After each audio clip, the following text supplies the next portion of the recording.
7 men walked into the Forgotten Redwood Expanse in the autumn of the year we now reckon as roughly 1003 before the Common Era. 3 walked out. None of them walked out the same. I know this because I was one of the 3. My name, the name I carried then, the name my father gave me before the river sickness took him, was Kale. I was the tracker for the company, 29 summers old. I could read a game trail in failing light, could age a boot print in damp soil to within half a day, could tell you what a man ate from the scatter pattern of his fire ring. I had spent 9 years in the forests east of the Great Ridge, hunting things that other men would not hunt. Things with teeth, things with intelligence, things that did not belong to any honest catalog of the wild. I was not easily frightened. None of us were. That was the entire purpose of the company. And every single one of us, by the 3rd night in those trees, understood with perfect and irreversible clarity that we had made a mistake that could not be walked back. I will tell you what happened. I will tell it plainly, and when I am finished, you will understand why I have never returned to those woods, why I wake in the night with my hands clenched around nothing, and why the elders of every village within 40 leagues of that forest do not call the thing inside it an animal. They call it the Monarch. They say it was there before the trees. I believe them now. The company was Brannock's idea. Brannock was the captain, the oldest among us at perhaps 38 or 40, though he never confirmed his age, and none of us pressed the matter. He was broad through the chest, taller than any of us save Marin, and carried a kind of command that did not require volume.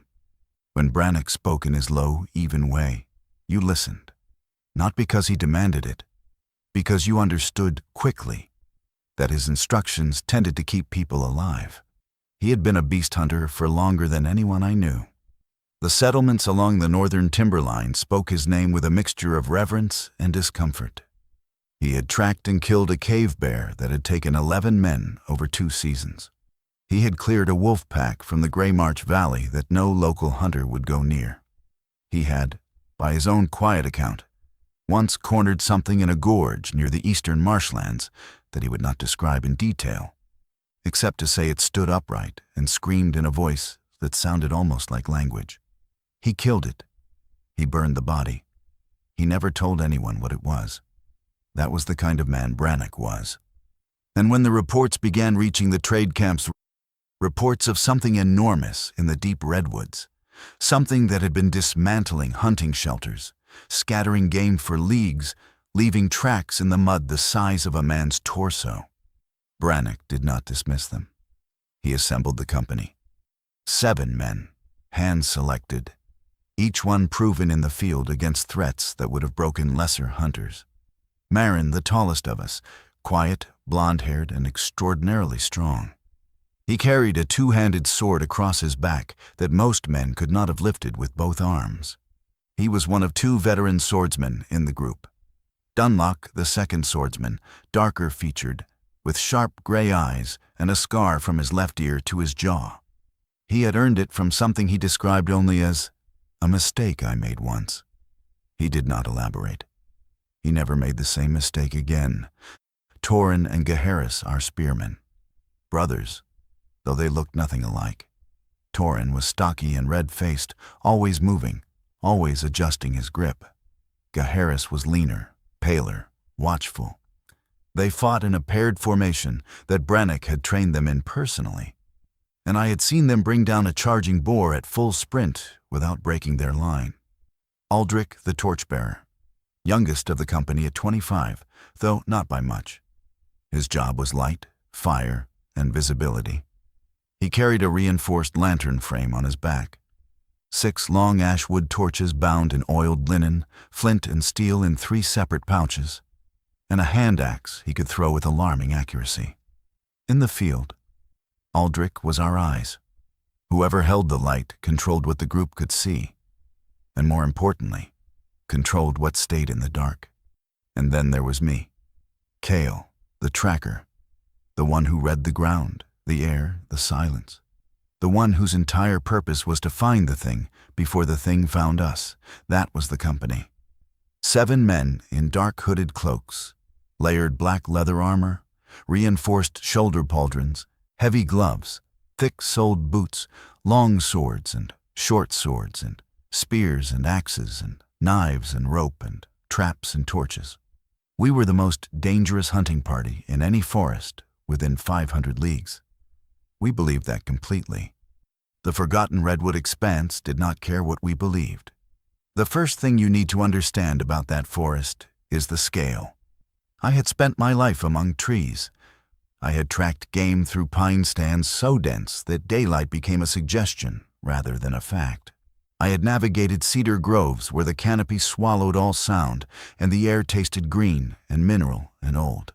None of it prepared me for the redwoods.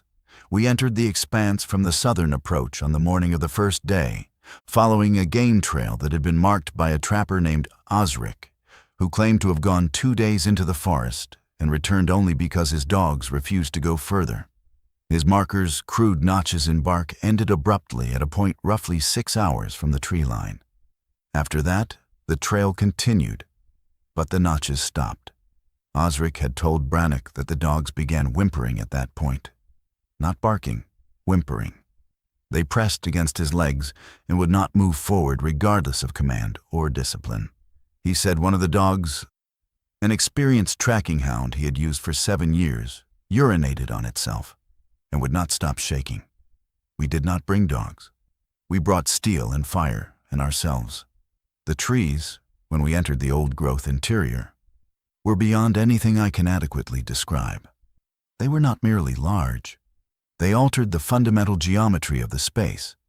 Trunks wider than the largest roundhouse I had ever seen rose from the earth like columns built to hold up the sky itself.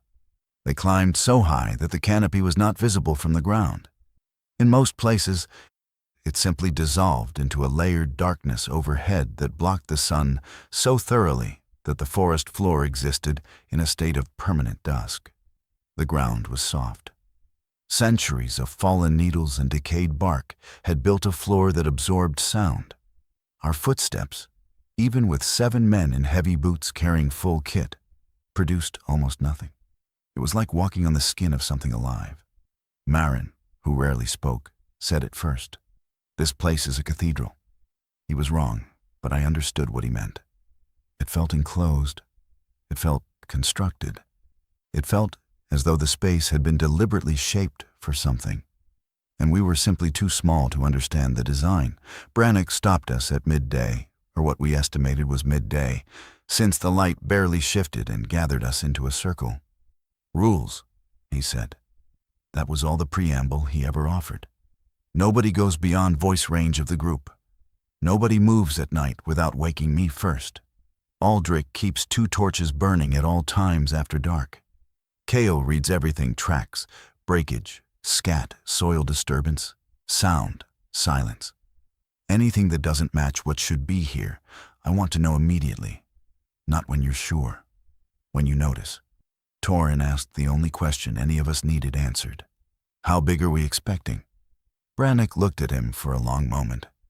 The tracks Osric described were 22 inches across. Bipedal. Stride length of nearly 9 feet. Silence. I had measured animal tracks my entire working life. I ran the numbers in my head without wanting to. A bipedal creature with a 22-inch foot and a 9-foot stride would need to stand, conservatively, somewhere between 25 and 30 feet tall. Nothing stood that tall. Nothing bipedal. Not a bear. Not a man. Not anything in any account I had ever heard from any hunter, trapper, or elder in any settlement I had visited. Gaharis, who was usually the calmest of us, said quietly, "That's not possible." Brannock adjusted the strap on his pack. "That's why we're here." The first day was uneventful in the way that only truly dangerous places can be uneventful. Nothing happened, and the nothing itself was wrong. There were no birds. I noticed it within the first 2 hours of entering the deep interior. In any healthy forest of this size and age, the canopy should have been alive with birds. Jays, wrens, warblers, woodpeckers, owls in the darker hollows, raptors riding the thermals where the canopy broke. The sound of a living forest is layered, persistent, and rhythmic. It forms a baseline that an experienced tracker relies on almost unconsciously. When birds go quiet, something is moving. When birds are entirely absent, something has moved through so recently or so persistently that the population has relocated. But this was not a recent absence. There were no nests, no feathers, no droppings on the upper bark of the lower limbs, no claw marks on the deadwood where woodpeckers should have been working. The birds were not quiet. The birds were gone. Aldrich noticed it next. He was staring up into the canopy while adjusting one of his torches, and his hands simply stopped moving. "Kale," he said, "where are the birds?" "I know. I haven't heard a single one." "I know." He looked at me, and I could see the first flicker of something that was not quite fear, not yet, but was the precursor to it, the recognition that the environment did not match the model he carried in his mind. I reported it to Brannick. He listened without changing expression. Then he nodded. "What else?" I told him about the ground. We had been walking for hours on what appeared to be a well-used game trail, the kind of path that deer, elk, and smaller animals maintain through regular passage. But there were no fresh tracks on it. No deer prints, no elk sign, no fox or marten or raccoon. No sign of rodent activity in the underbrush. No burrows, no scat. The trail was clear and well-maintained, but nothing was using it. Or rather, nothing small was using it. Brannick absorbed this. Could be seasonal. Could be the cold pushed the game further south. "It could," I said. "But the trail is maintained.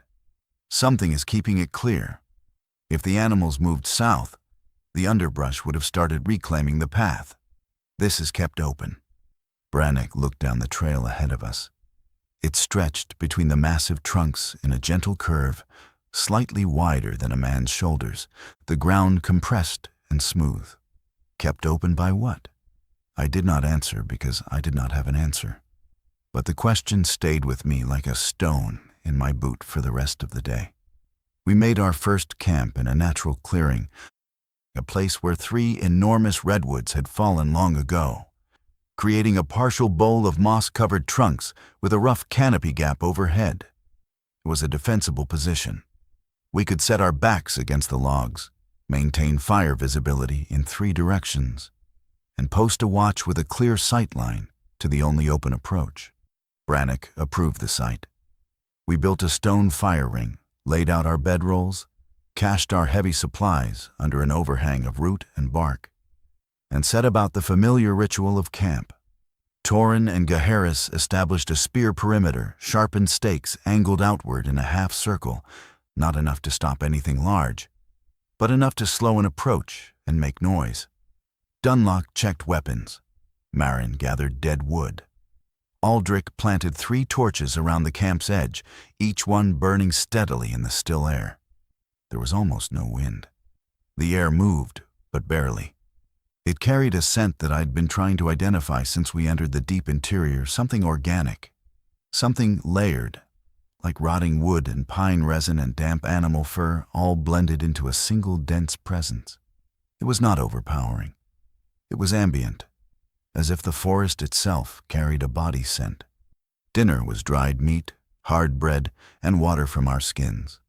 Brannick did not allow us to use the stream we had passed an hour earlier without boiling the water first, which was standard procedure but felt newly important in a place where the rules of the forest did not seem to apply as expected. The conversation that evening was professional, measured. The company was experienced enough to process unfamiliar conditions without panic, but also experienced enough to take them seriously. Dunlock was the first to say it directly. "Something's cleared this area." He was sitting on one of the fallen trunks, running a whetstone along his blade with the slow, automatic rhythm of a man who had sharpened steel 10,000 times. His gray eyes were scanning the tree line beyond the firelight. "Cleared it of what?" Torin asked. "Everything. There's no game, no birds, no sign of predator competition, no bear marks, no territorial scratch lines on the trees. This isn't a forest with a food chain. This is a forest with a vacuum." Harris leaned forward. Something at the top that's pushed everything else out. Or down, Dunlock said. Pushed it down far enough that the smaller animals followed the food, and the food followed the insects, and the insects followed the decay, and the whole system collapsed downward away from here.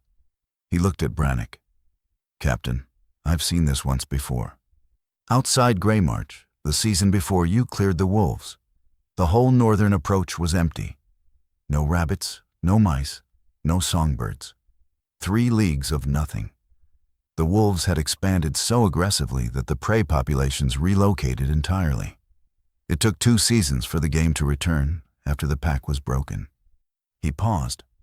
But that was wolves. A large pack. Maybe 30 animals working as a coordinated unit. To clear an area this size, he gestured at the darkness beyond our torchlight. To clear a forest of old-growth redwoods with a canopy this dense and a floor this productive of food, you'd need something with a range so dominant that nothing else can coexist with it. 1 animal? Marin asked. Dunlock looked at him. 1 animal, if it's large enough. The fire cracked. A spray of embers lifted into the still air and drifted up toward the invisible canopy. Brannick set the watch rotation. Marin first, then Dunlock, then me, then Aldrich. 2 hours each, taking us to dawn. The rest of us settled into our bedrolls around the fire and tried to sleep in a forest that should not have been as quiet as it was. I lay on my back, staring up through the canopy gap. The moon was visible, a cold crescent partially veiled by cloud. The light it cast was thin and blue, and it illuminated the tops of the nearest redwood trunks in a way that made them look like pillars supporting a ceiling I could not see. Just before sleep took me, I heard something. It was distant, very distant. Perhaps a league to the north, perhaps more. It was low in register, not a howl, not a cry, not a scream. It was a vibration, a sound that seemed to come from the ground as much as the air. It lasted perhaps 3 seconds, and then stopped. I opened my eyes. Marin was standing at the edge of camp, spear in one hand, staring north. He had heard it too. Neither of us spoke. The sound did not repeat. Sleep, when it finally came, was shallow and full of half-formed impressions of something moving between the trunks, just beyond the reach of any light. The second day changed things. We broke camp at first light, or what passed for first light in the perpetual gloom of the forest floor, and moved north along the game trail. Brannick wanted to reach the area where the most recent reports had originated, a region deeper in the expanse where a trapper named Gale had claimed to find an entire hunting shelter dismantled. Not collapsed, not rotted, dismantled. The logs pulled apart and stacked.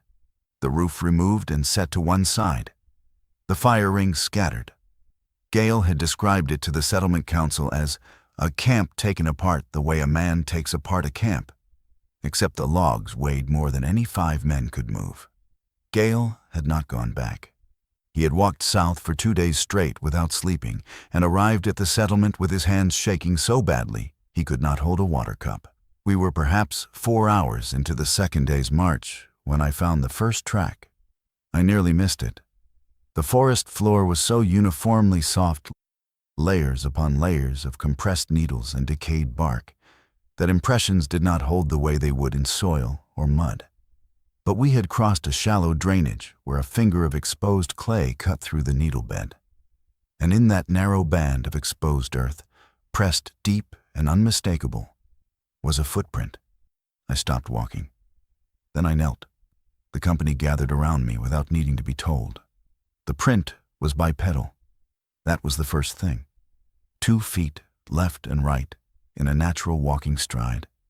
Not a bear, not an elk, not anything quadrupedal that had left overlapping prints. These were the tracks of something that walked upright the way a man walks upright. Weight on the heel, rolling forward to the toe, pushing off with the ball of the foot. The proportions were human in basic shape. 5 toes, a wide heel, an arch not flat, but a structured arch indicating a foot designed for long-distance bipedal locomotion. But the scale was wrong. I placed my own boot inside the print for reference. My boot was just over 10 inches long. The print extended more than double that length in every direction. I uncoiled a length of cord from my belt and measured. 23 inches from heel to toe. 13 inches at the widest point of the toe spread. The depth of the impression in the clay was over 4 inches, which meant the weight behind the foot was extraordinary. I pressed my own boot into the adjacent clay with all my body weight and produced an impression less than half an inch deep. The clay was dense and reluctant. To press 4 inches into it required a weight I could barely conceptualize. I measured the stride to the next print. 8 feet, 9 inches. Torin was standing behind me. I heard him breathe out slowly through his nose. "That's real," he said. I looked up at Brannick. His face had not changed, but his eyes had. They were calculating, running the same arithmetic I had already completed. "Recent?" he asked. I examined the edges of the print. The clay held moisture well, and the walls of the impression were still sharp, with no softening from rain or dew accumulation. No leaf litter had settled into it. No insect trails crossed the surface. Within the last day, possibly last night. Direction? I followed the prints with my eyes. There were 4 visible in the clay strip before the surface returned to needle cover. They moved from east to west, crossing our trail at an angle. East to west, crossing our path. It came from the direction of the stream and moved deeper into the interior. Brannick studied the prints for a long time. The company was quiet. Even Torin, who was normally restless, stood still. Then Dunlop said something that none of us wanted to hear, but all of us had already thought. It crossed our trail, the same trail we walked yesterday. He let that settle. If it's moving east to west and we're moving south to north, it intersected our route. It walked across the same path we used, within hours of us using it. Gaharis looked at his brother. Torin looked at Brannick. Brannick said, "Mark the prints. Kale, note the bearing and stride data. We continue north." We continued north, but something had shifted. I could feel it in the way the company moved. Closer together. Less conversation. More frequent checks over the shoulder. The prints in the clay had accomplished something that all the empty forest and absent birds had not. They had made the threat dimensional. It had weight, it had stride, it had direction. It had been here, in this exact space, within hours of us. We were not tracking something theoretical. We were sharing a territory with something real. And that something, based on every measurement I had taken, was larger than anything I had the training or the framework to classify. The second anomaly came in the early afternoon. We had been following the game trail north when it opened into a broader space, not a clearing exactly, but a place where the density of the massive trunks lessened, and the canopy parted enough to admit a weak column of gray daylight. Fallen logs, the width of houses, lay across the ground, their surfaces cushioned in thick moss. A rocky outcrop jutted from a hillside to the east, and at the base of the outcrop, partially concealed by fern growth, was a timber structure, or what had been a timber structure. We approached carefully, weapons ready, spaced in our standard cautious formation, Brannick and Dunlop forward, Torin and Gaharis flanking with spears, Marin rear guard, Aldrich holding light, and me reading the ground. The structure had been a hunting shelter. The construction was recognizable a basic A-frame of notched logs with a bark and bough roof, the kind of temporary camp shelter built by any experienced woodsman who planned to stay in one place for more than a night. It had been well made. The notched joints were clean. The log selection showed experience, and it had been taken apart, not knocked down, not smashed, not burned or weathered or collapsed under snow load. Taken apart. The roof logs had been lifted off the frame and laid in a rough parallel arrangement to the left of the structure, bark side up. The wall logs had been pulled from their notches and stacked in a column beside the foundation stones. The fire ring inside had been scattered. the stones placed in a wide semicircle around the dismantled camp, as if arranged for inspection. Personal effects: a rotted leather pack, the remains of a water skin, fragments of cordage were gathered into a single pile, near the center of what had once been the shelter floor. It looked like an evidence display. It looked like something had carefully, methodically, and with considerable strength, disassembled the shelter and organized its components. The logs used in the shelter were each at least 8 inches in diameter and 10 to 14 feet long. Green timber of that dimension weighs between 200 and 400 pounds per log. There were 14 logs in the stacked column. Something had lifted each one, carried it, and placed it neatly. I knelt beside the stacked column and examined the bark surface. There were marks on the logs, not tool marks, not blade marks, compression marks. As if something had gripped each log with enormous hands, the bark crushed inward along the line of grip. I measured the span of the compression. 19 inches from the outer edge of the thumb mark to the outer edge of the finger marks. A hand 19 inches across. I sat back on my heels and stared at the stack. Aldrich came up beside me, holding a torch despite the weak daylight. His face was composed, but his voice was not entirely steady. "Cale, what did this?" "Something with hands. An animal with hands. Something bipedal, with hands large enough to grip these logs one-handed and strong enough to lift them without dragging. There are no drag marks in the soil. It picked them up." Aldrich looked at the logs, then at me, then at the logs again. "Picked them up," he repeated. "Every one of them."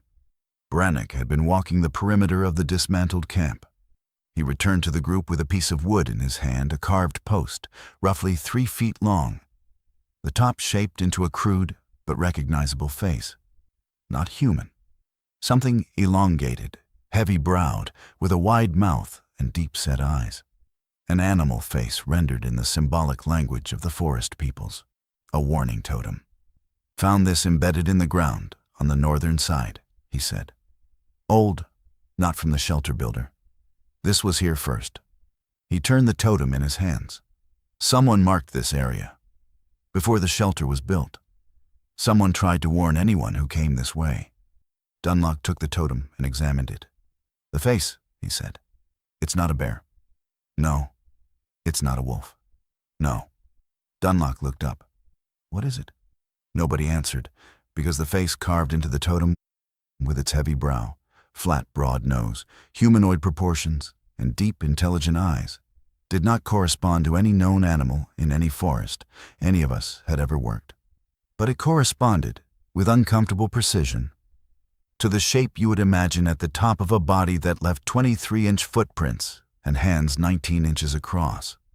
We made our second camp 2 hours past the dismantled shelter, in a tight space between 3 standing redwoods, where the root systems created natural walls on 2 sides. Brannick chose the site for defensibility, not comfort. We were more compact that night. The fire was larger. The torch perimeter was wider. The watch rotation was shortened to 90 minutes per man to keep everyone sharper. The conversation that evening was different. There was no more professional distance, no more measured analysis delivered in the calm tones of men discussing an interesting problem. The dismantled shelter had crossed a threshold. It had demonstrated 2 things simultaneously: extreme physical capability and organized behavior. Those 2 qualities, combined, changed the category of what we were dealing with. A powerful animal was dangerous. A powerful animal that arranged things was something else entirely. Harris brought it into the open. The logs were stacked, not thrown, stacked. The fire ring was arranged in a pattern. The personal items were gathered. That's not predator behavior. That's not territorial destruction. That's... He paused, searching for the right word. That's investigation. It took the shelter apart to understand how it was built. Dunlop nodded slowly. Or to make a point. What point? That it could. That it found the shelter, recognized it as a human construction, and demonstrated that it could undo it. Completely. Without effort. The fire shifted. Shadows lunged across the moss-covered roots behind us. Torin, who usually masked his unease with restless energy, was sitting very still. "I've hunted cave bears," he said. "I've tracked wolves in winter when they're desperate and fearless. I've faced a boar that charged from 10 paces and nearly took my leg at the knee." He looked at his brother. "Nothing I've ever hunted takes things apart and stacks them." Brannick let the silence hold for a moment. Then he spoke. "We are here because no one else would come. The settlements along the timberline have lost 3 trappers in 2 seasons. Not killed. We have no bodies. Missing. The last one was Gale, and he came back only because he ran before it was too late. The Trade Council asked us to determine what is in this forest and whether it can be killed or driven off. That is still our purpose." He looked at each of us in turn. "But I want every man to understand the new conditions. We are dealing with something that possesses extraordinary strength, bipedal locomotion, hands capable of manipulation, and behavior that suggests a degree of intelligence we did not anticipate. It has cleared this entire region of competing wildlife. It has dismantled a human structure in an organized manner. It left tracks within hours of our passage on a shared trail." He let that last point carry its weight. "It knows we are here. I want every man to operate on that assumption from this point forward. It knows we are here. It has observed our route, and it has not yet chosen to engage. That restraint is not evidence of timidity. It is evidence of calculation. Of all the things Brannick said during the expedition, that sentence has stayed with me the longest. That restraint is not evidence of timidity. It is evidence of calculation." He was right, and we did not yet understand the full dimensions of what that calculation meant. The second night was when the sound came back. I was on watch the 3rd rotation, deep into the dark hours when the fire had settled to a low, pulsing bed of coals, and the torches at the perimeter had burned down to their final quarter. The moon had set. The darkness beyond the firelight was total. Not partial, not dim, not merely dark. Total. The kind of darkness that exists only in places where no human light source has ever been established as permanent. Where the night is not an interruption of day, but the natural and dominant state. I stood at the edge of our camp with a spear in one hand and a torch in the other, and I listened. The forest was silent. Not quiet silent. The distinction matters. A quiet forest has reduced activity. Fewer birds, less wind, dampened sound. A silent forest has no activity. The silence of the deep expanse at night was so complete that I could hear my own pulse in my ears and the faint crackle of the dying coals, and nothing else. Until the vibration. It came from the north again, as it had the first night. Low, impossibly low. Below the range of anything I could associate with a living throat. It was not a call, it was not a howl. It was a vibration that traveled through the ground before it traveled through the air. And I felt it in the soles of my boots and in my chest before I heard it with my ears. It lasted 4 or 5 seconds. Then it stopped. Then it came again, from the east. Different direction, same sound, same register, same duration. I felt the hair on my arms rise. Then a third time, from the west. North, east, west. 3 positions. 3 vibrations. As if the sound or the thing making the sound had moved between 3 positions in the time between each call. Or as if it were mapping our location by triangulating off the terrain. Or as if there were 3 of them. I did not like any of those interpretations. Brannick was awake. He had come to his feet silently at the first vibration and was standing 2 paces behind me, his hand on his sword hilt. "How many?" he whispered. 3 positions. North, east, west. Could it be echoes? Off the trunks? I considered it. The massive redwood trunks were certainly capable of reflecting sound, but the timing was wrong for echoes.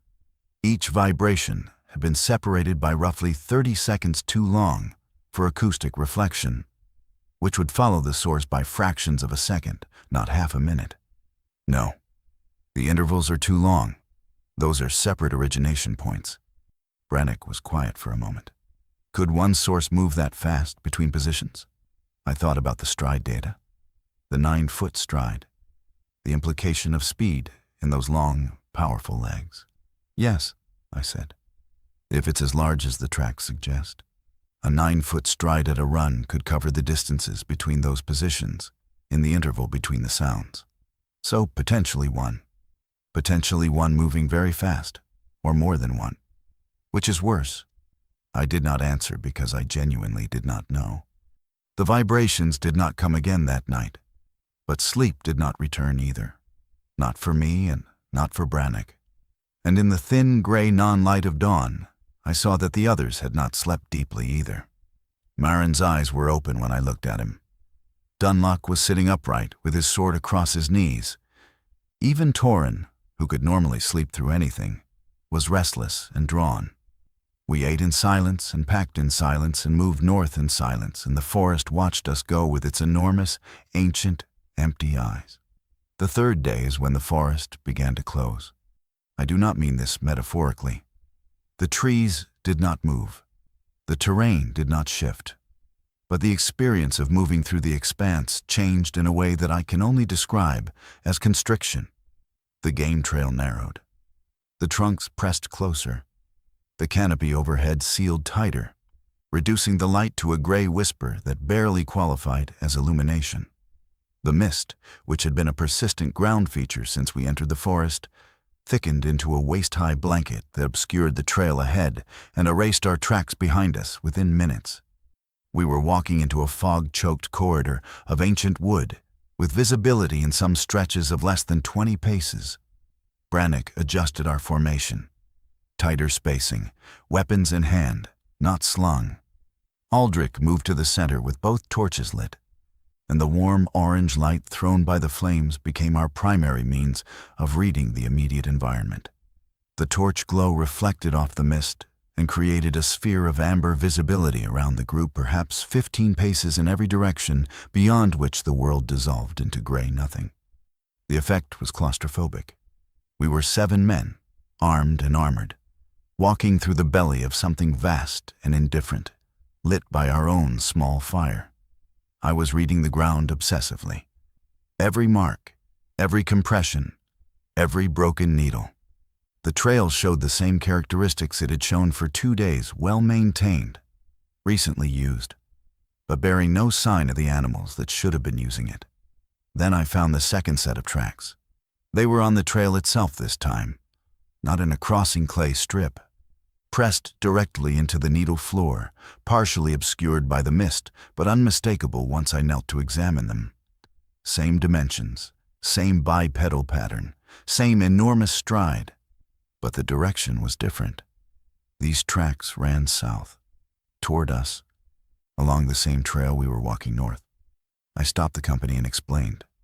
It walked this trail, in our direction, recently within the last few hours based on needle recovery. Brannick's jaw tightened almost imperceptibly. Coming south toward our position? Yes. Then the tracks stop. I pointed ahead. They continue for maybe 40 paces up the trail, and then they leave the path to the east, into the trees. It stepped off the trail? It stepped off the trail, at approximately the point where it would have been close enough to see our camp, or hear it, or smell the fire. The implication settled over the group like the mist. The thing had come toward us in the night, down the same trail. While we slept, or tried to sleep, it had been approaching. And at a certain distance, it had stopped, evaluated, and chosen to step off the trail into the forest. It had come close, and then it had chosen not to come closer. The sounds, Gaharis said. The vibrations last night. North, east, west. It was circling us. It came down the trail from the north, passed to the east, then moved west. It circled the camp. I looked at the tracks again. The direction data supported that interpretation. South along the trail, then east off the path. It was measuring us, Dunlock said. Brannick looked at him sharply. Measuring us, our numbers, our position, our fire, our watch patterns. It circled the camp to gather information. Torin's grip on his spear had gone white-knuckle. "That's not an animal." "It is an animal," Brannick said. "It is an animal of extreme intelligence, and it is studying us the way we would study a new threat in an unfamiliar territory." He turned to me. "Kale, from this point forward, I want you checking our perimeter every time we stop, every rest, every pause. Read the ground in a full circle, 50 paces out. If it's watching us, I want to know the distance." "Understood. And one more thing." He looked at all of us. "Nobody runs. If we encounter it, nobody runs. You hold formation. You hold your ground. Running separates the group, and a separated man in this forest is a dead man. That is not a suggestion. That is the only rule that will keep all 7 of us alive." We continued north. The mist swallowed our tracks behind us as if we had never been there. The tree was the next thing. We found it late on the 3rd day, roughly an hour before we planned to make camp. The trail opened briefly into a small depression where a stream crossed the path, the first running water we had seen since the drainage on day 2. The stream was narrow and rocky, fed by some underground source, and cold enough that I could feel the temperature change on my face from 3 paces away. Beside the stream, a mature redwood had been pushed over. Not blown over, not uprooted by erosion, not struck by a neighboring tree in a windstorm. Pushed. The root system was partially torn from the ground, but not fully dislodged. The trunk, perhaps 8 feet in diameter, had been forced to lean at an angle of roughly 45 degrees from vertical, its crown resting against a neighboring tree. The displacement of soil at the base showed a clear compression pattern on the uphill side. Something had pressed against the trunk with sustained force, driving it off vertical. I examined the bark on the compression side. There were marks. Not claw marks, not antler gouging.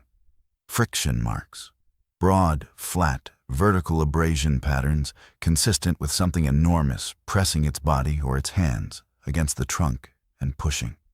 The force required to push a living redwood of that diameter to a 45-degree lean was beyond any calculation I could perform in the field. Thousands of pounds of sustained lateral force applied to a trunk with a root system anchored in stable soil. Wind could do it in a storm. A landslide could do it. Nothing with a body could do it. And yet the marks were there. Marin stood beside me, looking up at the displaced trunk. His face was unreadable. "I could not move this tree," he said. "I could not move this tree with every man in the company pushing beside me. I could not move it with a team of oxen. No." "What pushed it?" "The same thing that left the tracks, the same thing that dismantled the shelter, the same thing that circled our camp."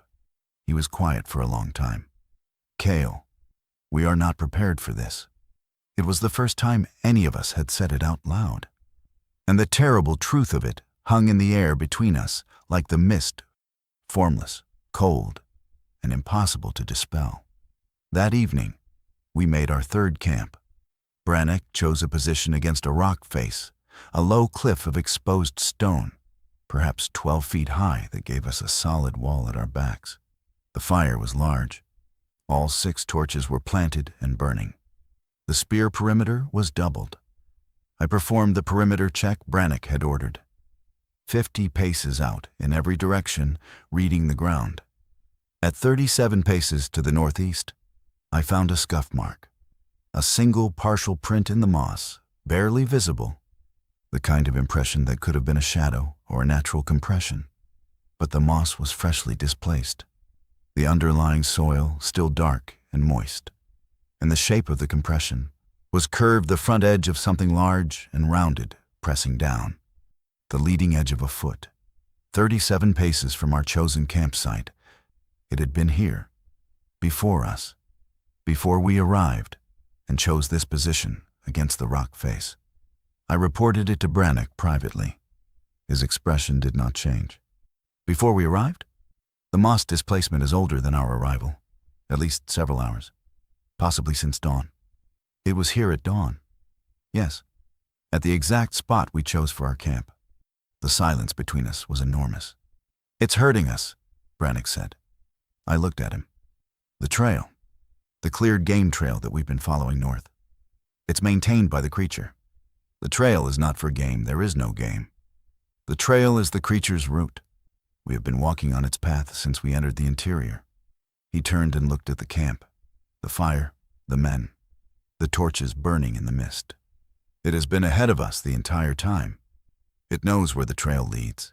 It has been at each campsite before we've arrived. It circled us on the second night to confirm our numbers and capabilities. It pushed the tree to test our reaction. Now, it has let us walk to a position against a wall. He paused. Against a wall, Kale. We chose this camp because the cliff at our backs is defensible, but it is also a dead end. We cannot retreat through stone. The realization moved through me like cold water. We had not chosen this position. We had been guided to it. Every decision we had made since entering the expanse, following the clear trail, advancing north, camping in natural shelters, pressing forward based on evidence that was always just fresh enough to follow, had been shaped by the creature's territorial layout. The trail was its corridor. The campsites were its monitored positions. The evidence, the tracks, the dismantled shelter, the pushed tree had been left for us to find. Each one drew us deeper. Each one drew us further from the forest edge. Each one made turning back feel less rational than pressing forward. We had been reading the signs like trackers. We had not considered the possibility that the signs were placed for us to read. I went back to the camp and said nothing to the others. Brannick and I shared a look over the fire that contained more information than any words could have carried. In his eyes, I saw the same thing I felt in my own chest. The cold, vertiginous recognition that we were not the hunters. We had never been the hunters. The fourth day should have been the day we turned back. It should have been the day Brannick gathered the company at dawn, laid out what we knew, and ordered a retreat to the south. We had confirmed the creature's existence. We had documented its tracks, its strength, its behavior, its intelligence. We had more than enough evidence to report to the Trade Council. The mission parameters had been met. But Brannick did not order a retreat. Not because he was reckless, not because he was proud, because when I performed the dawn perimeter check, I found tracks on the trail to the south. Fresh tracks. Overnight tracks. Moving north to south and then back again. The creature had walked the trail behind us during the night. It had paced the route between our camp and the forest edge. And in one section, a narrow passage between two massive fallen trunks, the tracks overlapped in a way that told me the creature had stopped there, had stood in that gap for some time, had rested its weight on one foot, then the other, as if waiting, guarding. The only route south, the only trail we knew, passed through that gap. Brannick studied the tracks for a long time without speaking. Then he straightened and looked at me. Is there another route south? Not that I've found. The terrain off-trail is impassable in most directions. Fallen logs, root systems, ravines. We could bushwhack through it, but it would take 3 or 4 times as long, and we'd be making enormous noise. Noise it would hear. Noise it would certainly hear. And follow. And certainly follow. He was quiet for a moment. North, then. We continue north until we find a route that lets us circle back south through different terrain. If the trail is compromised, we find a different way out. It was a sound tactical decision under impossible constraints. But it meant going deeper, further from the edge, further into the territory of something that had demonstrated, with increasing clarity, that it controlled every movement within its domain. I marked the southern tracks, and we moved north. The mist was thicker that day. The light was weaker. The silence was absolute. The company moved in a tight column, weapons drawn, torches burning, every man scanning the gray wall of fog and ancient wood that enclosed us on all sides. Nobody spoke for the first 2 hours. It was Aldrich who broke the silence, and he broke it with a question that none of us had been willing to voice. Has anyone else noticed the smell? We had all noticed the smell. It had been growing since the second day, the organic, layered scent I had first detected on our entry. But it was stronger now. Much stronger. Damp fur and pine resin and something else underneath, something animal and warm and disturbingly alive. It permeated the mist. It clung to our cloaks.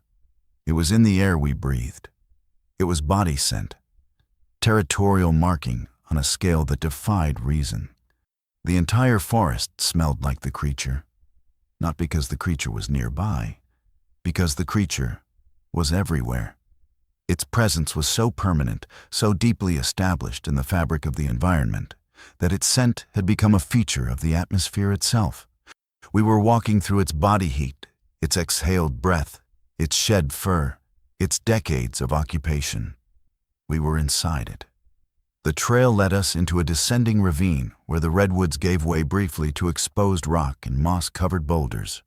The stream we had crossed the day before reappeared, wider here, cutting through a narrow channel with steep banks. We followed the ravine floor north, the walls rising on either side, the mist pooling at the bottom like cold water filling a trough. At the bottom of the ravine, wedged into a crack in the rock wall, I found something that stopped me in my tracks. A human pack. Not ancient, not decayed, relatively recent. Leather stitched with sinew, the kind of utilitarian pack used by trappers and solo woodsmen. It was empty, the contents gone or scattered, but the straps were intact and the leather was still supple. It had been here for weeks, perhaps, not months. I opened the flap.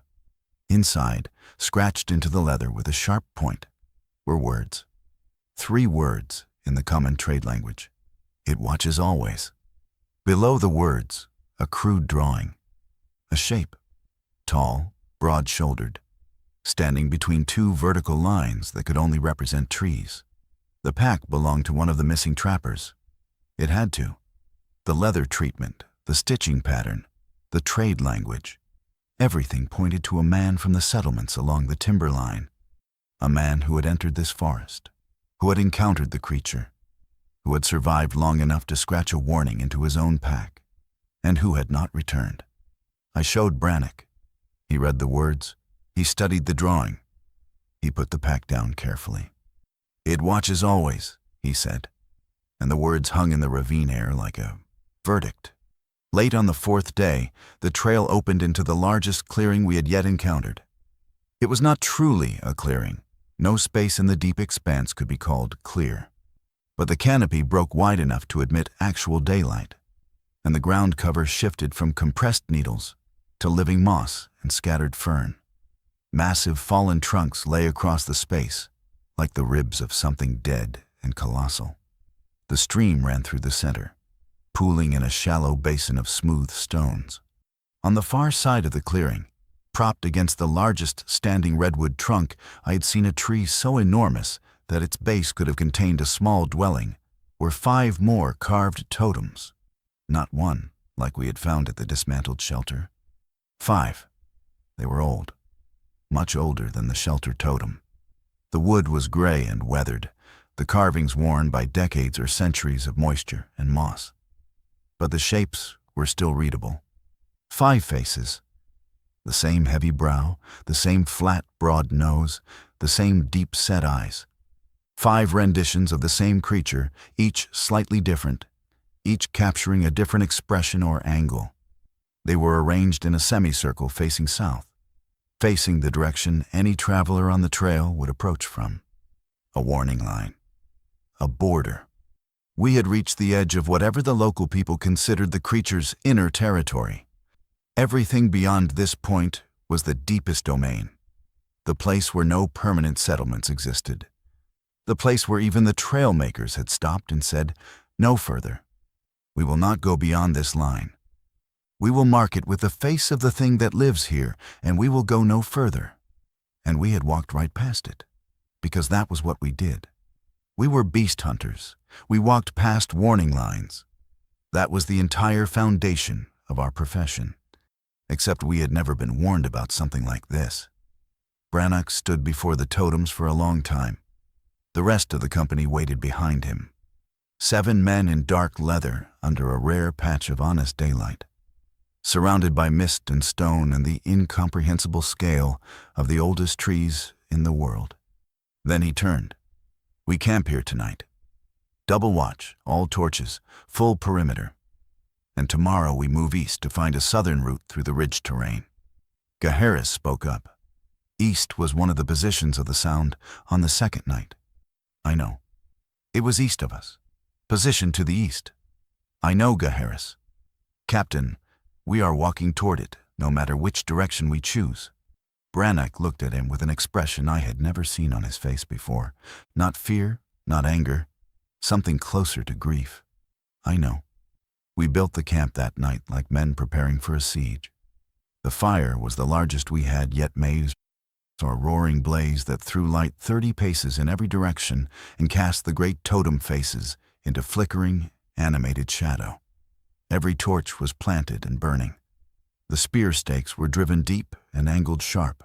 Rope lines were strung between stakes with tin cups and small stones attached, crude alarm triggers that would rattle if anything pushed through. Weapons were laid out within arm's reach of every bedroll. Nobody undressed. Nobody removed their boots. Nobody pretended that sleep was the purpose of lying down. The smell was powerful that evening. The warm animal scent drifted through the clearing on the faintest movement of air. And underneath it, something else, a musk so deep and heavy that it seemed to have physical weight. It settled into our clothing. It flavored the water. It was the taste of the place, and the taste of the thing that owned the place. And they were indistinguishable. Brannock took the first watch. I took the second. When he woke me, a hand on my shoulder, firm, his face lit amber by the fire, the first thing he said was, "Listen." I listened. At first, nothing. The same absolute silence, the same dead air. Then I heard it. Not the vibration, something new. Something I had not heard before and have never heard since, and will hear in my sleep until the day I die. Breathing. Slow, deep, rhythmic breathing. The sound of an enormous pair of lungs drawing air and releasing it with the regularity of a sleeping tide. It was coming from the darkness beyond the torchlight to the north. Perhaps 40 paces, perhaps 50. Close enough to hear, too far to see. The breathing was steady, unhurried. The respirations of something at rest, something comfortable, something that was not afraid of the fire or the armed men beside it, something that was sitting in the darkness, 30 or 40 paces from 7 armed hunters, and breathing, just breathing, watching. I stood motionless with my torch in one hand and my spear in the other, and I listened to the redwood monarch breathe in the dark, and I understood fully, irreversibly, in the marrow of my bones, what we were. We were guests, tolerated guests in a place that did not belong to us. The fire, the weapons, the leather and steel, the totems we had walked past, the warnings we had dismissed. None of it mattered. We existed in this forest by the creature's forbearance. It had watched us enter. It had tracked our progress. It had tested our reactions. It had blocked our retreat. It had circled our camps and paced our trail and breathed in the darkness outside our fire. And at any moment, by its own calculation and at its own discretion, it could end the forbearance. The breathing continued for perhaps 20 minutes. Then it stopped, not gradually, abruptly, as if the creature had simply stood and moved away in a single silent motion, withdrawing into the forest without disturbing a branch or a needle or a molecule of air. The silence that followed was worse than the breathing, because the breathing meant it was there. The silence meant it could be anywhere. Dawn on the 5th day came gray and cold and wet. A light rain had begun in the pre-dawn hours, filtering through the canopy in a fine mist that soaked everything without the drama of actual rainfall. The fire hissed and spat. The totems glistened. The world was reduced to a sphere of damp and dim and the smell of wet leather and ancient fur. Brannock gathered us at the fire ring. "East," he said. "We move east through the ridge terrain to find a southern route. We move fast. We stay tight. We do not stop unless forced to. Nobody objected. Nobody needed the reasoning explained. Every man understood him from the breathing in the dark, and the tracks on the southern trail, and the pack in the ravine, that our position was untenable. We were deep inside a territory controlled by something that outmatched us in size, strength, intelligence, and knowledge of the terrain. Our only advantage was our group cohesion and our weapons. And the creature had been systematically studying both. We needed to leave. We needed to leave by any route that the creature was not currently occupying. And we needed to do it before the forbearance ended. We broke camp faster than we ever had. Gear packed, weapons secured, torches lit, formation set. We left the game trail and struck east into the off-trail forest, pushing through fern and fallen wood and moss-covered boulders, leaving the maintained corridor that had carried us north for 3 days. The terrain was immediately more difficult. The ground was uneven, broken by root systems and hidden ravines and the massive bases of the oldest trees. Fallen trunks blocked our path every 50 paces, some of them so large we had to climb over them or find a way around. The mist hung thicker in the hollows and clung to the moss in long white curtains that parted reluctantly as we pushed through. Our noise was considerable. 7 men crashing through primeval forest in full kit make a sound that carries. Every snapping branch, every displaced stone, every boot striking wet wood. It all broadcast our position to anything within a half-league radius. We moved for 3 hours before the first sign appeared. It was a tree, a cedar, not a redwood, perhaps 3 feet in diameter, growing on a slope above a shallow gully. The bark on the eastern face of the tree, the face we would see as we approached, had been stripped. Not naturally, not by a bear marking territory. The bark had been torn away in a single, long vertical strip from roughly 5 feet off the ground to roughly 15 feet. The exposed wood underneath was pale and fresh, the sap still wet and beating. Stripped that morning, within hours, and carved into the exposed wood, scored deep by something sharp, a claw, a nail, a thick black fingernail, were 5 vertical lines. Torin counted them aloud, his voice barely above a whisper. 5 lines. I looked at the marks. Each line was approximately 8 inches long, scored in a single downward stroke, roughly 2 inches apart. The depth was consistent. Whatever made them had applied the same force to each stroke. The spacing was regular. 5 deliberate marks on a freshly stripped tree, directly in the path of our eastward retreat. 5 lines, Gaharis echoed. Dunlock's voice was flat and steady. Yesterday there were 7 of us, and it circled our camp. Today it's telling us how many it expects to let through. The silence that followed was the longest I have ever experienced. I looked at Brannick. His face was stone. We continue east, he said. An hour later, Marin saw it. He was at the rear of the column, walking backward in slow, deliberate steps, the way Brannick had trained him, watching our back trail. The mist was thick, and the light was failing, and the rain had not stopped, and the forest pressed in from every direction like the walls of a narrowing corridor. Marin stopped walking. The rest of us stopped because Marin stopped. He was staring back the way we had come, his massive sword half drawn, his body completely rigid. His face, I can still see it. When I closed my eyes, his face had gone the color of ash. "Captain," he said. His voice was steady but thin, the voice of a man exerting enormous control over something that wanted to be a scream. Brannick turned. We all turned. And through the mist, perhaps 60 paces behind us, between 2 massive redwood trunks that rose like pillars into the invisible canopy, there was a shape. It was not moving. It was standing. My mind rejected it at first. The scale was wrong. The proportions were wrong. The shape occupied a space between the 2 trunks that should not have been fillable by a living thing. It was as wide as the gap between the trees, and it rose.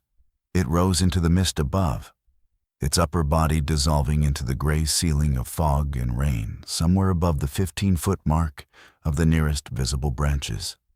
Dark, immensely dark, a mass of deep brown-black fur matted with moss and bark and the detritus of a forest it had lived in longer than any human settlement had existed. Broad shoulders like the buttresses of a cathedral, arms that hung past what should have been the knee line, thick as the cedar trunks we had passed, a torso that tapered from those impossible shoulders to a waist that was still wider than any of us were tall, and a face. The face was the worst part, because the face was calm. Heavy brow ridge, casting the eyes into deep shadow. Wide cheekbones, square jaw, broad, flat nose. The beard-like fur that hung from the jaw and chin. The expression, and it was an expression. There was no denying the intelligence behind it was patient, evaluative, the look of something that had watched a long time and was now choosing to be seen. The eyes, deep amber gold, small in that vast face, but fixed directly on us, with the absolute stillness of a predator that does not need to move, because it is already decided. Nobody moved, nobody breathed, nobody raised a weapon. The creature, the redwood monarch, stood 60 paces behind us in the mist between two ancient trees and looked at 7 armed men the way a man looks at mice in his grain store, with awareness, with patience, with the quiet certainty that the outcome was never in question. It stood there for perhaps 10 seconds, perhaps 30. Time lost its meaning. The rain fell on its shoulders and ran through the moss in its fur. Its chest moved that same slow, steady breathing I had heard in the dark. Its hands hung at its sides, and I could see them clearly even through the mist. Enormous, dark-palmed, fingers thick as my forearms, curled slightly inward, the nails blunt, black, worn each one the size of a small shield. Then it moved. It took 1 step to its left, a single lateral step, shifting its weight from one tree trunk leg to the other, and the ground vibrated. I felt it through my boots, a physical tremor, like a stone dropped into still water. The motion was slow, deliberate, unhurried, the way something moves when it wants you to see it move, when the movement itself is the message. It stepped behind the left-hand trunk and was gone. Not gone as in it ran or retreated. Gone as in its body, despite being the largest living thing I had ever seen or will ever see, simply merged with the forest. The fur, the color, the moss, the bark fragments or in motion, it was unmistakable. Standing still against a redwood trunk, it was invisible. It had been invisible. It had been that close or closer for days. Aldrich dropped his torch. The flame guttered on the wet ground and went out. He stood there with his arm still extended, his hand open, staring at the space where the creature had been. Torin was the first to speak. Mother of mercy. Gaheris was gripping his spear with both hands, the knuckles ivory. Dunlock had his sword fully drawn. His face was rigid. Marin had not moved. He stood exactly as he had when he first saw it, half-turned, sword half-drawn, his breath coming in slow, controlled pulls. Brannick's voice cut through the paralysis. East, now. Double pace. Weapons up. Do not separate. Do not stop. We moved. We moved east at a pace just below a run, and the forest fought us for every step. Roots snagged boots. Fallen logs blocked the path. The mist thickened into near opacity and then thinned without pattern or logic, opening sudden windows of visibility that showed nothing but more trunks and more darkness and more of the endless, ancient, occupied forest. Behind us, I checked constantly, reading the ground and the air and the silence, the way a drowning man reads the surface above him. There was no sign of pursuit. No footsteps, no vibration, no sound at all. That was worse. That was immeasurably worse. Because we had seen it. We knew its size, its mass, its physical reality. Something that large should have produced sound when it moved. We should have heard it tracking us.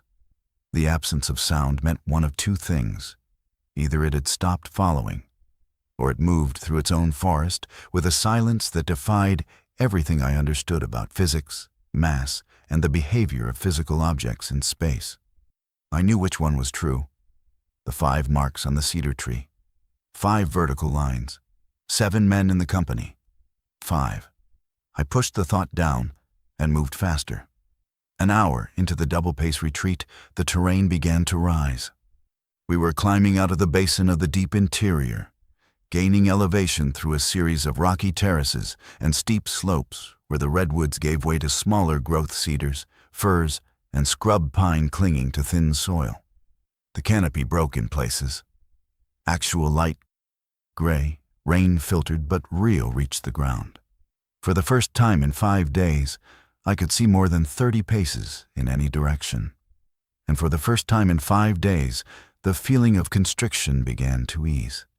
Not disappear, not resolve, but loosen, the way a fist loosens when the thing it's gripping has already been dropped. We were approaching the edge of its territory. I could feel it the way you feel a change in water temperature gradually, and then all at once.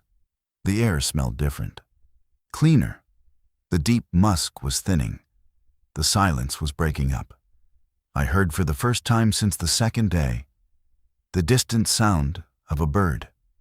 A single bird, somewhere above us in the upper canopy, calling in short, repeated notes. Life was returning to the forest because we were leaving the dead zone. We were leaving the domain. Brannock slowed the pace as the terrain steepened. We were moving along a ridge now, the ground dropping away to the south in a slope thick with fern and deadfall. Below us, through the thinning mist, I could see the outline of the lower forest stretching south. Our way out. We stopped at the ridge crest to rest. Everyone was breathing hard. Sweat and rain mixed on every face. Aldrich had relit his torch and held it more like a weapon than a light source. I performed a perimeter check. Nothing. No tracks, no sign, no scent. We were clear, or so I thought for exactly 11 minutes. The sound came from below us, from the south, from the direction we were about to descend. Not the vibration, not the breathing. A crack. The sound of a mature tree being broken, not falling. Broken. A single, explosive report, like a bone snapping, amplified to a scale that shook the air. It echoed off the ridge face and rolled through the mist and died somewhere in the infinite interior behind us. Then another, closer, to the southeast. Then a third, due south, directly below us on the slope we needed to descend. 3 trees broken in sequence, south, southeast, south. A line of destruction bracketing our descent route. It had gone ahead of us again. While we fled east, it had moved south faster than 7 running men. Through terrain we could barely navigate at walking pace and positioned itself below us on the only viable descent route. It was cutting us off. Brannock understood immediately. His hand went to his sword, and his eyes swept the slope below with the rapid, calculating assessment of a man who has run out of good options and is now selecting among bad ones. "West along the ridge," he said. "Fast. Find another descent." We turned west and moved along the ridge crest, balanced between the deep interior to the north and the slope to the south, moving fast along the narrow spine of rock and root. Another crack. Closer now. Southwest. It was tracking our movement along the ridge, adjusting its position to mirror ours, moving below us, parallel to our path, breaking trees to mark its location or to mark its intention, herding us, west along the ridge, away from the eastern descent we had been using, away from the southern route, west, deeper along the ridge, into terrain we had not scouted. I grabbed Brannock's arm. "Captain, it's pushing us west." "I know. West is deeper. West curves north. If we follow the ridge west, we'll be heading back toward the interior." "I know, Cale. We have to go south, through it." He stopped walking. The company stopped. Below us on the slope, in the mist, another tree broke. The sound was enormous and close, and vibrated in my sternum. Perhaps 100 paces below us. Perhaps less. Brannock looked down the slope. He looked west. He looked at the company. Formation, he said. Full combat formation. Torin and Gaheris, spears front. Dunlock and Marin, swords flanking. Aldrich, center with every torch you have left. Kale, you're behind me. We go south through the slope. We do not stop until we reach the lower forest. He drew his sword. If it blocks us, we do not run. We do not scatter. We present the full face of this company, all 7, armed and lit. And we move through. Nobody argued. There was nothing to argue about. The ridge was a trap. The east was compromised. The north was the deep interior. South was the only direction that led to the settlements, to the forest edge, to survival. South was also where the Monarch was. We formed up, spears forward, swords flanking. Torches blazing in the center, Aldrich had lit every remaining torch and strapped 2 to his pack frame so that he moved in a halo of orange flame.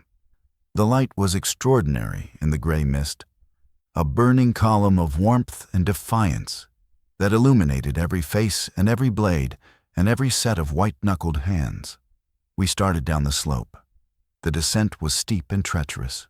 Loose rock under wet moss, root tangles hidden by fern growth, fallen logs at awkward angles. We moved as fast as the terrain allowed, which was not fast enough, and the formation stretched and compressed as men navigated obstacles at different speeds. Brannick kept calling adjustments. Close up, hold the line. The broken trees were visible now. We passed the first one, a cedar, perhaps 2 feet in diameter, snapped at roughly 8 feet off the ground. The break was fresh, white wood exposed, sap running. The upper section had fallen downslope and lay in a tangle of branches and shattered limbs. Broken like a man breaks a stick across his knee. We passed the second, then the third, each one closer to our line of descent, each one marking the boundary of where the creature had been. The mist below us was impenetrable, dense, white, motionless. It filled the lower slope like water in a bowl, and we descended into it blind. Torches held high, weapons forward. 7 men walking into a wall of white nothing. 50 paces, 100. The mist closed around us. The torchlight reflected back from the moisture, creating a glowing orange sphere with no visible ground beyond 10 paces. I was reading what I could see of the ground beneath my feet. Moss, rock, needles, and then a print. Fresh, enormous, pressed into the moss directly in our path. Then another, and another. A line of tracks crossing our descent route from east to west. The stride was different now, shorter, perhaps 6 feet between prints. The creature had been walking slowly here, deliberately, pacing back and forth across the slope in front of us. The prints were minutes old. The moss was still rebounding. I opened my mouth to call to Brannick, and the smell hit us. It came all at once. A wall of scent so concentrated and so powerful that Torin gagged and Aldrich flinched. Animal musk and wet fur and pine and something else, something hot, like breath, like the exhalation of something vast and close and alive. It was close. It was very, very close. Brannick raised his fist, the halt signal, and the company froze. Silence. Rain on leather. The hiss of torches. 7 men breathing. And then, from the mist ahead, perhaps 30 paces, perhaps 20 a sound. Not a vibration, not a crack, not breathing. A voice. A single, low, sustained vocalization that was not a growl, and was not a roar, and was not a scream. It was a sound that lived in the space between animal and language, a directed, intentional emission that carried meaning without words. The meaning was unmistakable. Stop. The sound rose from a low register to a slightly higher one over perhaps 4 seconds, then descended again and ceased. It had direction. It had duration. It had modulation. It was communication. The creature was telling us to stop. Brannick did not move. The company did not move. The torches burned. The rain fell. Then, from the mist ahead, something moved. The mist shifted, not from wind, from displacement. Something enormous was moving through it, and the fog curled and parted around the mass of the body the way water parts around the bow of a ship. It emerged, not fully, not all at once. The first thing visible was the chest, a wall of dark fur, wet with rain, moss-crusted, impossibly broad, rising out of the mist like a cliff face emerging from cloud. Then the shoulders, wider than the space between the nearest trees. Then the arms, hanging at its sides, the fingers slightly curled. Then the head, descending from the mist above it, the heavy brow, the amber eyes, the broad flat nose, the ancient, patient, terrible face. It was standing directly in our path, blocking the slope, 20 paces from the leading edge of our formation. 20 paces from Torin and Gaheris and their spears and their training and their 9 years of killing things that frightened other men. The Redwood Monarch looked down at us. That is the only way to describe the angle. It looked down. Its head was above the mist ceiling. Its eyes, those small, deep amber points in that vast, weathered face, were angled downward at roughly 45 degrees to meet our gaze. We were insects to it. We were not a threat, and had never been a threat, and it had known that from the moment we entered its forest. The torchlight caught its eyes, and they glowed a deep, molten gold that seemed to contain its own light source. Its fur was soaked with rain. The long, coarse strands lying flat against the body, the moss and bark fragments woven into the coat, making it look like a piece of the forest that had learned to stand and walk and think. Its hands. I remember its hands. They hung at its sides, and each finger was the length of my forearm, and each nail was a thick, dark curve of horn or kyrite, blunt-edged but clearly capable of tearing through anything soft. The palms were dark charcoal, creased like old leather. Working hands, hands that dismantled shelters and pushed over trees and broke cedar trunks like dry sticks. It did not move. It did not vocalize again. It simply stood there, in the rain, in the mist, on the slope between us and safety. And it waited. Torin was in the front line. His spear was leveled. His arms were shaking not from cold, not from fatigue, from the sustained effort of holding a weapon pointed at something his entire body was screaming at him to run from. Gaheris was beside him. His spear was also up, but his eyes, I could see them from where I stood behind Brannick. His eyes were not on the creature's body. They were on its face, on its eyes. He was looking into the intelligence behind those amber points, and what he saw there had drained the color from his skin. Marin. Massive Marin, the strongest man in the company, the man who carried a two-handed sword most fighters could barely lift. Marin was standing with his sword drawn, his hand steady on the grip, and tears were running down his face. Not sobs, not breakdown. Tears of pure physiological overwhelm. His body was processing the reality of the creature, and the tears were the overflow. Dunlock. Gray-eyed, scar-faced Dunlock, who had faced things he would not describe and survived mistakes he had earned through blood. Dunlock's sword was out, his stance was set, and his face was the only face among us that showed nothing at all. He was operating on some level below emotion, some deep professional stratum where fear was simply another environmental condition to be managed. Aldrich, our torchbearer, our light keeper. He stood in the center of the formation, with his torches blazing, a pillar of orange fire in the gray hell of the mist. And his eyes were closed. His lips were moving. A prayer, perhaps. A litany against darkness. Whatever words he was forming, they were the words of a man making peace with the strong possibility that he was about to die. Brannick stood in front of me. I could see only his back, the dark cloak, the leather pauldrons, the sword held at his side, the slight forward set of his shoulders that I had seen 100 times before when he was preparing to make a decision that could not be taken back. He stepped forward, one step away from the formation, toward the creature. Brannick, I said. He did not stop.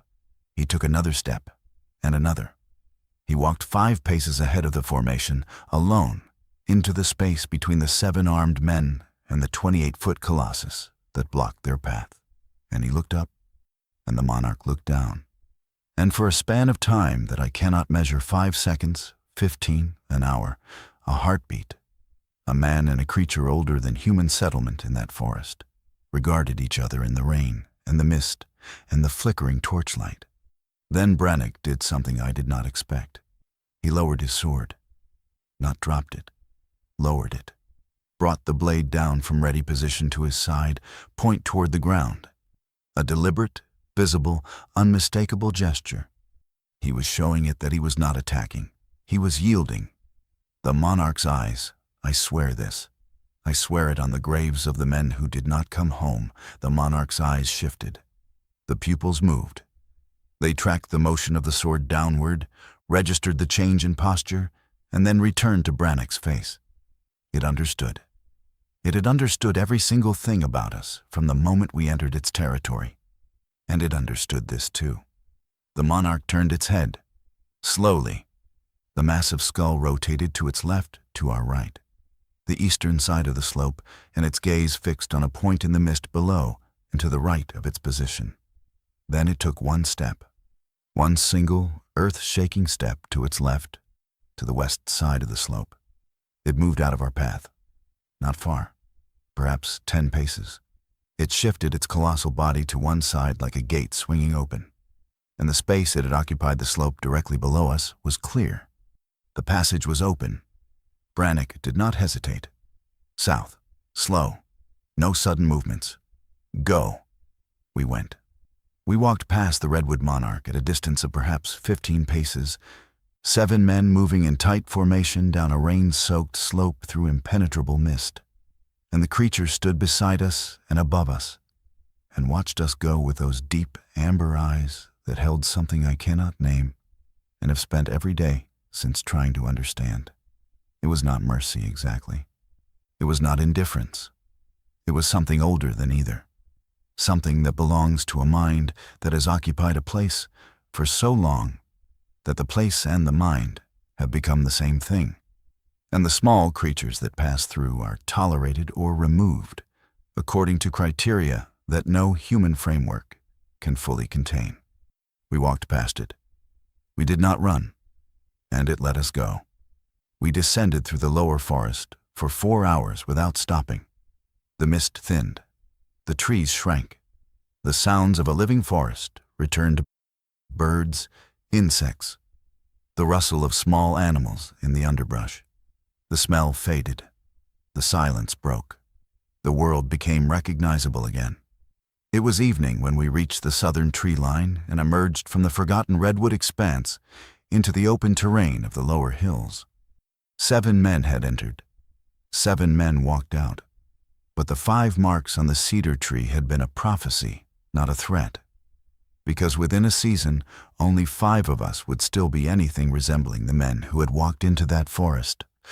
Torin lost his nerve. There is no kinder way to say it. Within a month of our return, the man who had charged boars at 10 paces and hunted cave bears in their own dens could not enter a forest without his hands shaking so violently that he could not hold a weapon. He took work in a river settlement, repairing nets and mending hulls. He never spoke about the expedition. He refused to discuss it with anyone, including his brother. The last time I saw him, his eyes had the flat, inland stare of a man who has built a wall inside his own mind and knows exactly what is behind it. Gaharis was different. Where Torin retreated, Gaharis fixated. He became consumed with understanding what we had encountered. He traveled to every settlement within reach, interviewing elders, collecting oral traditions, mapping the creature's territory based on the pattern of warnings and taboo zones described by the forest peoples. He amassed a body of knowledge that was, as far as I know, the most comprehensive account of the Redwood Monarch's domain ever compiled. He went back in, alone, on a cold morning in late winter, carrying a single pack and no weapons. He did not return. Marin and Dunlock continued to work as hunters, but never together. and never in the deep forests. They took work along the coastal settlements, dealing with predators in open terrain where the sky was visible and the distances were honest. Marin, I was told, wept in his sleep for years, not nightly, unpredictably. His body would remember something his conscious mind had filed away, and the tears would come without warning and without explanation, and in the morning he would say nothing about it. Dunlop, characteristically, showed no visible change, but he never entered a forest again, not for any reason, not for any payment. A man who had spent his adult life under the canopy refused absolutely to walk beneath trees, and he offered no explanation and accepted no argument. Aldrich kept his faith. Whatever prayer he had spoken in the mist before the Monarch, he carried it forward into a life of devoted practice, eventually joining a spiritual community far from the forest territories. He was the only one of us who spoke of the creature without fear. He called it a guardian, a keeper of boundaries. He said the forest was a temple, and we had entered it without permission, and the Monarch had been, in its way, merciful. I do not know if he was right. I know what I saw. Brannock went last. Not in the dramatic sense, he did not die or disappear or lose his mind. He simply stopped. He disbanded the company. He returned the Trade Council's commission with a report that said, in its entirety, the forest is occupied. The occupant cannot be killed or driven off. Do not send men into the expanse. There is nothing there for us. The council filed the report and ignored it. 2 more parties went in over the following years. Neither came back complete. I am an old man now.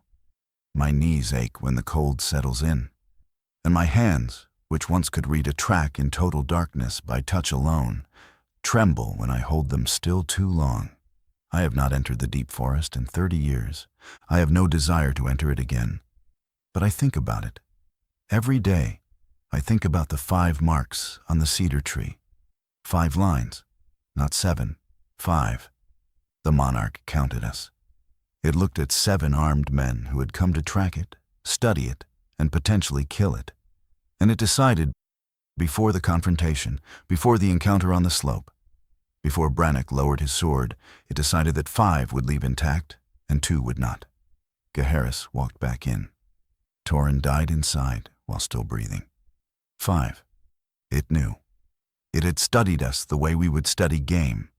It watched our patterns, assessed our vulnerabilities, identified the members of the group who were most likely to break and the members who were most likely to return. And it marked the number on a tree where we would see it, the way a hunter marks a tree to claim the count before the kill. We thought we were the greatest beast hunters in any forest within 500 leagues. The Monarch thought we were 7 small animals walking through its home. It was right. I will tell you the last thing, and then I'm done. On the slope, when the creature stepped aside and let us pass when I walked within 15 paces of the largest living thing that I will ever encounter, I looked up. I should not have. Every instinct told me to keep my eyes forward and my feet moving and my body inside the formation and my mind on the terrain. But I looked up. The Monarch was watching me. Not the group. Me. Its amber eyes, those small, deep, ancient points of gold in that vast, dark, patient face, were fixed on me specifically. On the tracker. On the one who had been reading its signs, measuring its prints, following its logic, and trying to understand its pattern from the first day. It held my gaze for perhaps 2 seconds. And in those 2 seconds, I saw something in those eyes that I have spent the rest of my life trying to describe and have never found the right words for. It was recognition, not the recognition of prey, not the recognition of threat, the recognition of one intelligence appraising another, the acknowledgement that I, of all the men in the company, had come closest to understanding what it was, and what the forest was, and what our presence there meant. It saw me see it, and then it looked away, dismissing me, dismissing all of us with the casual finality of something that has existed for centuries and will exist for centuries more. and does not need to remember the small things that pass through its territory in the span of a single autumn. We were nothing to it, and the forest was everything to it, and the forest is still there. The elders say the monarch is not one creature. They say it is the forest itself given a body. They say it has been there since before the first people came to the Redwood Coast, since before the first fire was struck beneath the first canopy, since before the first human foot pressed a track into the first layer of fallen needles on the floor of the oldest trees in the world. They say it does not hunt because it does not need to. The forest feeds it. The rain sustains it. The trees are its body, and the mist is its breath, and the silence is its voice. They say the warnings, the totems, the taboo zones, the oral traditions passed from generation to generation, are not about keeping people safe. They are about keeping the monarch undisturbed, because the monarch is not aggressive by nature. It is patient. It is watchful. It is, in its own immense and alien way, tolerant. It allows people to live at the edges of its territory. It allows the trade routes to function along the forest margins. It allows the trappers and hunters who stay in the outer zones to take what they need without interference. But the deep interior, the Forgotten Redwood Expanse, the old-growth heart, the cathedral of ancient trunks and perpetual mist that belongs to the monarch. It has always belonged to the monarch. And the monarch enforces that boundary with a patience and a precision and an intelligence that no human expedition has ever been able to overcome. I know this because I tried. I was part of the finest hunting company ever assembled in those territories. 7 men, elite, armed, experienced, brave beyond any reasonable measure.